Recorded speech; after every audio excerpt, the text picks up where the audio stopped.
So, you don't have to have a checkup for seeing whether you're healthy or not. You can check yourself up every morning.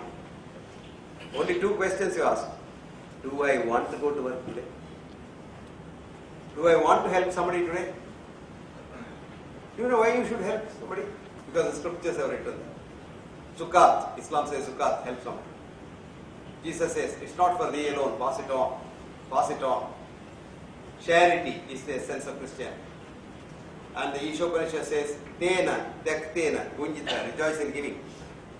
That's not the reason. I'll give you a scientific reason. Evolutionary biology tells us that this world was run by germs for 2 billion years. Only germs. They remained here. They ran the world. And they were also like us, competing with one another, doing business and who gets more profit, which hospital makes better profit, etc., etc. And they killed all of them. At the end they realized, if we go on competing like this, we will all be extinct. So they mutated. And what did they do? They created food for everybody, including you and me. What is that food? Chlorophyll. No scientist did that. Germs did it. They combined carbon dioxide from the atmosphere which they breathed out. They combined water vapor and sun's rays and got chlorophyll, the root of all food that you and I eat. Somebody may say, oh, what is this fellow talking about? I never eat chlorophyll. I eat only the chicken in the morning and the fish in the afternoon and maybe goat in the evening. But even the chicken, goat and the fish depend on chlorophyll only for survival. Then what? They found something else happening, which is happening today also. They produce a lot of oxygen by consuming this carbon dioxide. So they were poisoned by oxygen and they started dying with oxygen.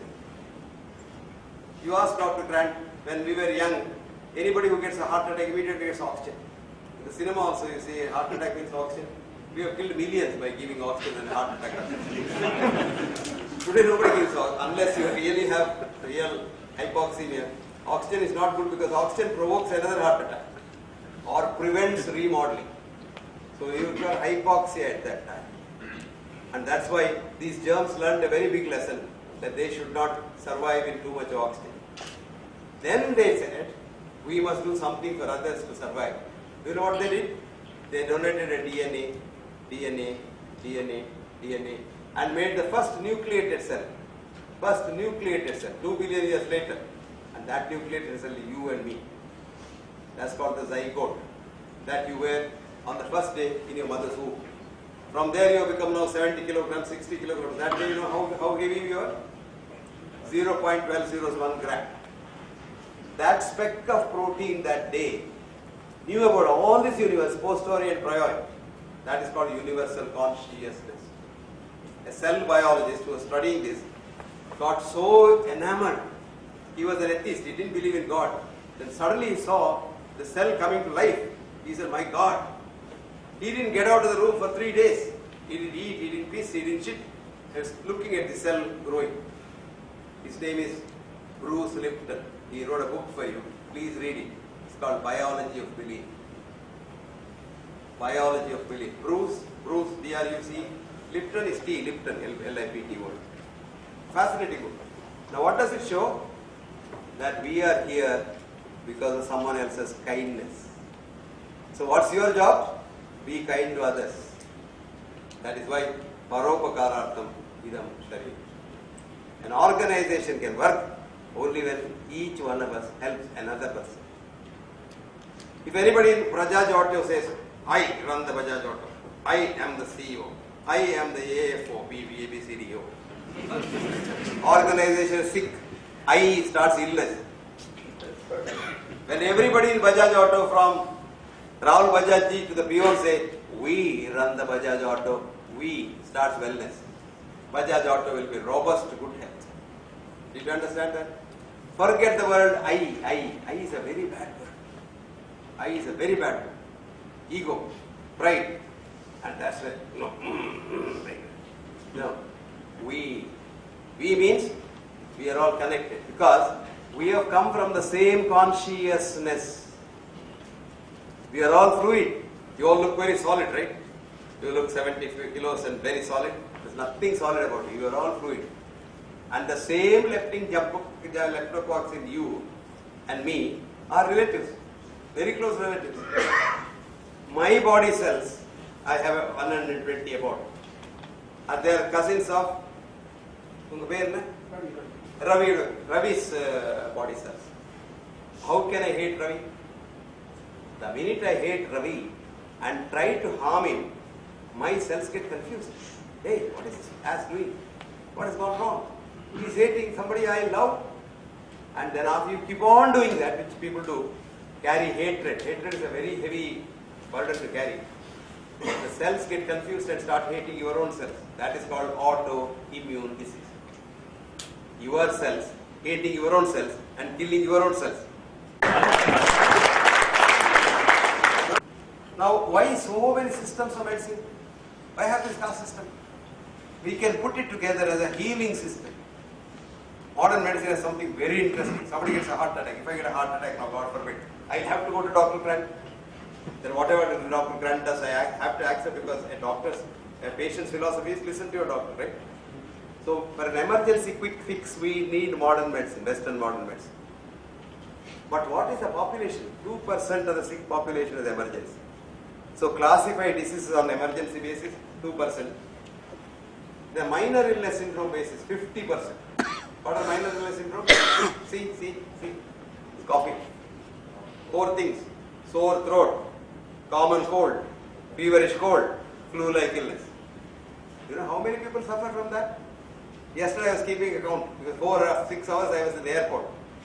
And in the lounge, anybody who comes there, and that's what. 55 million people don't go to work in Europe on a given day because of minor illness syndromes. How much? 55 million. Huge load. And what do we do today? Every one of those people coughing in the airport, they would have taken antibiotic. If you take an antibiotic when you have a common cold or a viral disease, it changes your immune system, the cytokine response from Th1 to Th2. Which means after taking antibiotics for a common cold for a number of years, like our children do, you become an asthmatic. So we are manufacturing asthma. You probably have not seen that. A study in Bombay showed that the children in 5-star big hotels, the apartments, you know the apartments? Keeping people apart.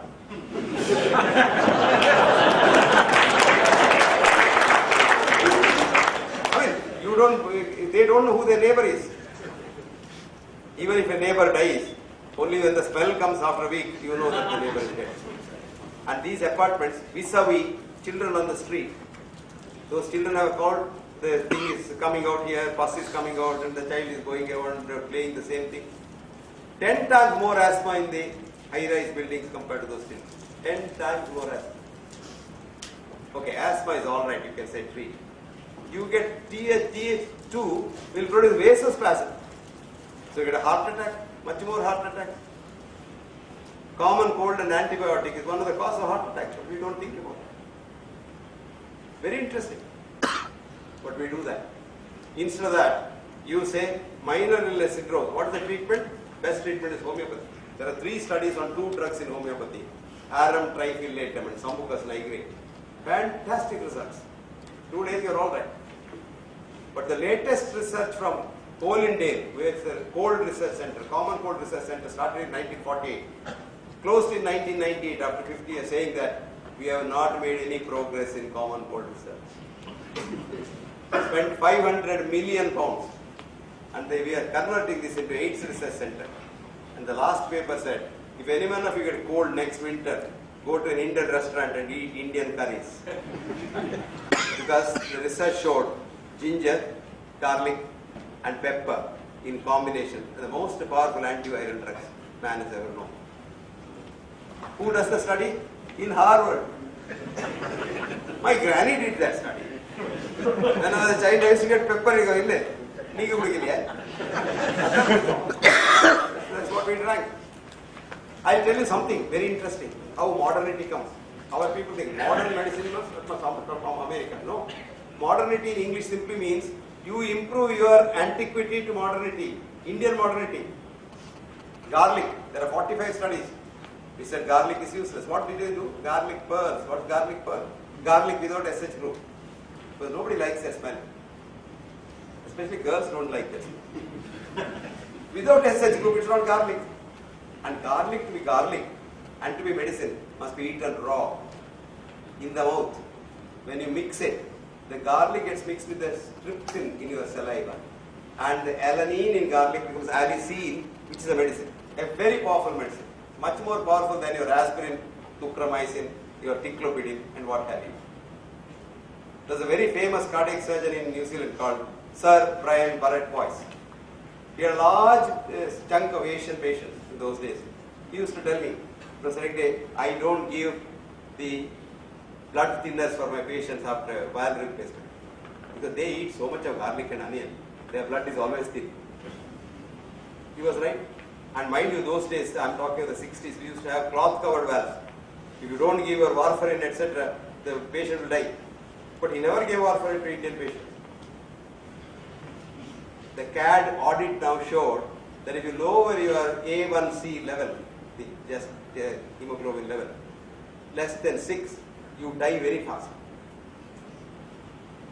Between 7 to 8, you live long.